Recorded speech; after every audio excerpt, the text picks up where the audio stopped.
그런즉 우리가 무슨 말을 하리요? 하나님께 불의가 있느냐? 그럴 수 없느니라. 모세에게 이르시되 내가 궁휼히 여길 자를 궁휼히 여기고 불쌍히 여길 자를 불쌍히 여기리라. 그런즉 원하는 자로 말미암음도 아니요 다른 박질하는 자로 말미암음도 아니요 오직 긍휼히 여기시는 하나님으로 말미암음이니라. 성경이 바로에게 이르시되 내가 이 일을 위하여 너를 세웠으니 곧 너로 말미암아 내 능력을 보이고 내 이름이 온 땅에 전파되게 하려 함이라 하셨으니 그런즉 하나님께서 하고자 하시는 자를 긍휼히 여기시고 하고자 하시는 자를 완악하게 하시느니라. 혹 내가 내게 말하기를 그러면 하나님이 어찌하여 허물하시느냐? 누가 그 뜻을 대적하느냐 하리니 이 사람아 내가 누구이기에 감히 하나님께 반문하느냐? 지음을 받은 물건이 지은 자에게 어찌 나를 이같이 만들었느냐 말하겠느냐?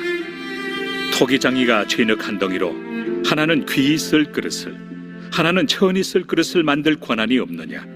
만일 하나님이 그의 진노를 보이시고 그의 능력을 알게 하고자 하사 멸하기로 준비된 진노의 그릇을 오래 참으심으로 관용하시고 또한 영광 받기로 예비하신 바 긍휼의 그릇에 대하여 그 영광의 풍성함을 알게 하고자 하셨을지라도 무슨 말을 하리요? 이 그릇은 우리니 곧 유대인 중에서뿐 아니라 이방인 중에서도 부르신 자니라. 호세야 그래도 이르기를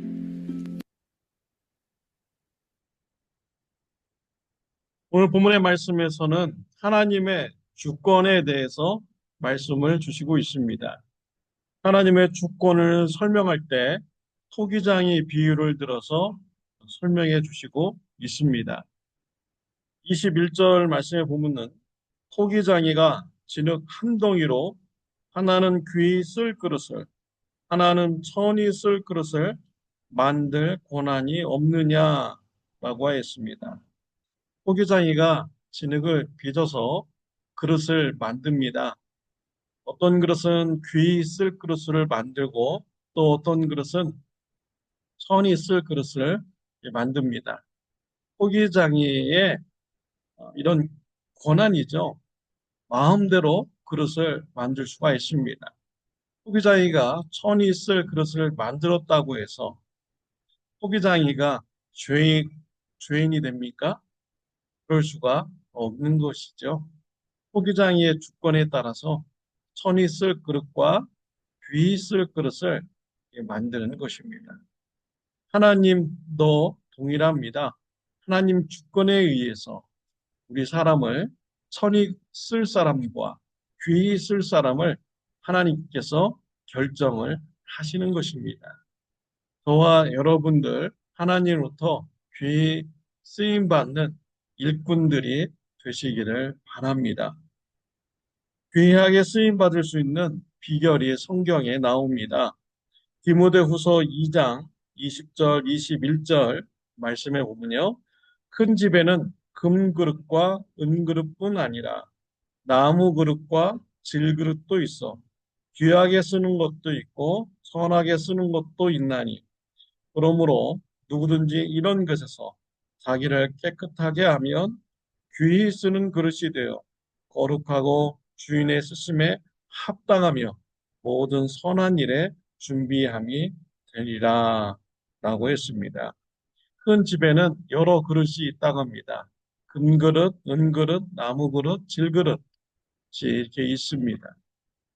금그릇은 귀하게 쓰임 받으려고 만든 그릇인 것이죠. 질그릇은 선하게 쓰이려고 만든 그릇입니다. 그런데 이 금그릇이 더러우면 어떻게 되겠습니까? 아무리 금그릇이라고 할지라도 더러우면 그 그릇은 쓸 수가 없는 것입니다. 질그릇이 깨끗하면 그 질그릇에 음식을 담고 또 귀하게 쓰여질 수가 있는 것입니다. 저와 여러분들이 금그릇으로 우리가 하나님으로부터 지음 받지 못했을지라도 우리가 깨끗하면은 우리가 하나님으로부터 귀하게 쓰이는 그릇이 될 수가 있는 것입니다. 성경에 보면 애굽 바로 왕이 있습니다. 세상적으로 보면 금수저이죠. 그는 세상의 부귀 영화를 다 가지고 있는 자였습니다. 그런데 하나님의 말씀에 불순종하였습니다. 하나님 앞에서 죄 짓는 삶을 사는 것이죠. 하나님으로부터 쓰임받지 못하는 바로가 되었습니다. 하나님께서 이스라엘 백성들을 놓아주라, 가서 예배하게 하는 백성들로 되게 하라 라고 했을 때 바로는 불순종을 선택하였습니다. 하나님부터 쓰임받지 못하게 되었습니다. 결국 불순종으로 인해서 그가 멸망당하는 결과까지 있게 되었습니다. 반면에 모세를 보십시오. 흑수저라고 말할 수가 있습니다. 노예의 자녀로 태어났죠. 그리고 이 모세는 살인죄를 지어서 광야에서 도망자의 삶을 살았습니다. 40년 동안 양을 치는 목자의 삶을 살았죠. 때가 되자 하나님께서 모세를 부르셨습니다. 모세는 하나님의 말씀에 순종했습니다. 하나님께서 모세를 귀하게 사용하여 주셨습니다. 이스라엘 민족을 애굽에서 해방시키는 일에 사용하여 주셨습니다.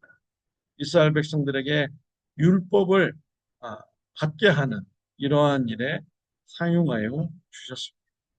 비록 흑수저라고 할지라도 하나님 말씀에 순종하고 또 하나님 일에 헌신하는 할 때 하나님께서는 그 사람을 귀하게 사용하셔 주시는 것입니다. 22절, 23절에 보면 만일 하나님이 그의 진노를 보이시고 그의 능력을 알게 하고자 하사 멸하시기로 준비된 진노의 그릇을 오래 참으심으로 관용하시고 또한 영광 받기로 예배하신 바 긍휼의 그릇에 대하여 그 영광의 풍성함을 알게 하시고자 하셨을지라도 무슨 말을 하리요? 라고 하였습니다. 이 말씀을 볼 때 하나님의 긍휼의 마음을 알 수가 있는 것이죠. 진노 받을 이러한 사람이 있습니다. 그는 마치 진노의 그릇과 같은 이런 존재입니다. 죄로 가득 차서 버림받아야 되고 깨져야 될 이러한 진노의 그릇 같은 사람이 있습니다. 근데 하나님께서 그 사람에게 긍휼을 베풀어 주셨다라는 것입니다. 그 사람을 바로 심판하지 아니하시고 그 사람이 예수님 믿고 구원 받도록 계속 긍휼을 베풀어 주셨다라는 것이에요. 그리고 그 사람이 하나님의 긍휼 때문에 구원받게 되고 하나님의 영광의 풍성함을 알게 되는 그런 축복을 받는 자가 있다라고 말씀을 하고 있는 것입니다. 하나님께서 진노받을 사람에게 긍휼을 베풀었다고 해서 하나님이 잘못된 하나님이십니까? 하나님이 죄가 있다라고 말할 수가 있습니까? 말할 수 없는 것이에요. 긍휼을 베푸시는 것은 하나님의 주권에 달려 있는 것입니다. 저와 여러분들이 하나님의 긍휼을 받은 자입니다. 우리가 전에는 죄로 가득 찬 진노받을 그릇 같은 이런 존재였습니다. 하나님이 우리에게 진노를 바로 쏟으시지 않으셨습니다. 참으셨습니다. 긍휼을 베풀어 주셨습니다. 우리에게 예수님 믿을 기회를 주신 것이죠. 우리가 예수님 믿고 난 후에 하나님의 사랑이 얼마나 풍성한지 우리는 알게 되고 또한 감사하게 되는 것이죠. 우리가 이와 같은 하나님의 긍휼을 받고 구원받은 자입니다. 우리에게 긍휼을 베푸신 그 하나님이 죄가 있으십니까? 잘못되신 것입니까? 아니죠. 감사하죠. 하나님의 주권에 의해서 우리에게 긍휼을 베풀어 주신 것입니다. 이러한 하나님의 긍휼, 지금도 우리 주위에 있는 불신자들에게 하나님께서는 베풀어 주시고 있습니다. 그들이 회개하고 돌아오기를 하나님은 기다려 주시고 있습니다. 세상의 심판의 날을 자꾸 미루고 있습니다. 이러한 하나님의 긍휼의 마음을 알고요. 우리 가족 중에 불신자 가족들, 또 불신자 이웃들, 분들에게 예수님의 사랑을 전해야겠습니다. 또한 저와 여러분들이 죄를 멀리한 우리가 깨끗하고 예수님을 닮은 성화의 삶을 살아서 깨끗한 그릇이 되어서 하나님으로부터 귀하게 쓰임받는 존재가 되어야겠습니다. 깨끗한 그릇이 되어서 하나님으로부터 귀하게 쓰임받는 저와 여러분들이 되시기를 바랍니다.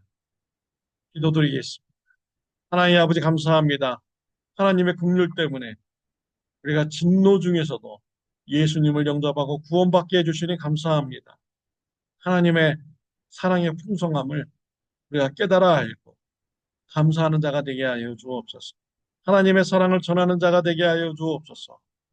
예수님을 닮은 성화의 삶 되게 하여 주옵소서. 깨끗한 그릇이 되어서 하나님부터 쓰임받는 자가 되게 하여 주옵소서. 예수님의 이름으로 기도드렸습니다. 아멘. 좋은 하루 되시기를 바랍니다.